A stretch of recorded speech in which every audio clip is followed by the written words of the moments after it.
Dua oknum berpangkat AKP diduga keroyok perempuan muda di parkiran hiburan malam. Para istri terlibat. Dua oknum polisi berpangkat AKP dilaporkan ke Polda Sumsel. Mereka adalah YS dan KA yang diketahui berdinas di wilayah hukum Polres Banyu-Asin. Selain keduanya, perempuan berinisial MR 20 tahun juga melaporkan istri salah satu oknum tersebut. Mengutip Sri.com, peristiwa ini terjadi 29 Januari 2024 di parkiran salah satu hiburan malam di Jalan R. Soekarno, Palembang. Menurut MR, peristiwa bermula saat korban yang tengah berjalan disentuh oleh salah satu pihak terlapor 3 kali.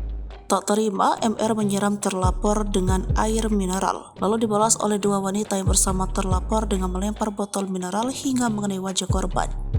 Suasana kacau dan membuat korban serta terlapor diminta keluar oleh security. Keributan yang terjadi di dalam berlanjut di area parkir.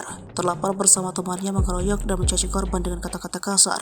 Korban mengklaim menderita sejumlah luka akibat perbuatan para terlapor. Kuasa hukum korban Suwito Winoto SH mengatakan selain membuat laporan pidana di SPKT Polda Sumsel, pihaknya juga membuat laporan di Propam Polda Sumsel soal kode etik. Suwito menambahkan sebelumnya sudah ada upaya itikat baik dari terlapor untuk menyelesaikan perkara tersebut, namun tak ada titik temu. Terkait peristiwa itu, Kapolres Banyu-Asin AKBP Verly Rosaputra coba untuk dikonfirmasi. Dari konfirmasi singkat yang diterima, bila ia belum mendapat informasi adanya dua oknum anggota polisi yang bertugas di Polres Banyu-Asin dilaporkan ke Polda Sumsel.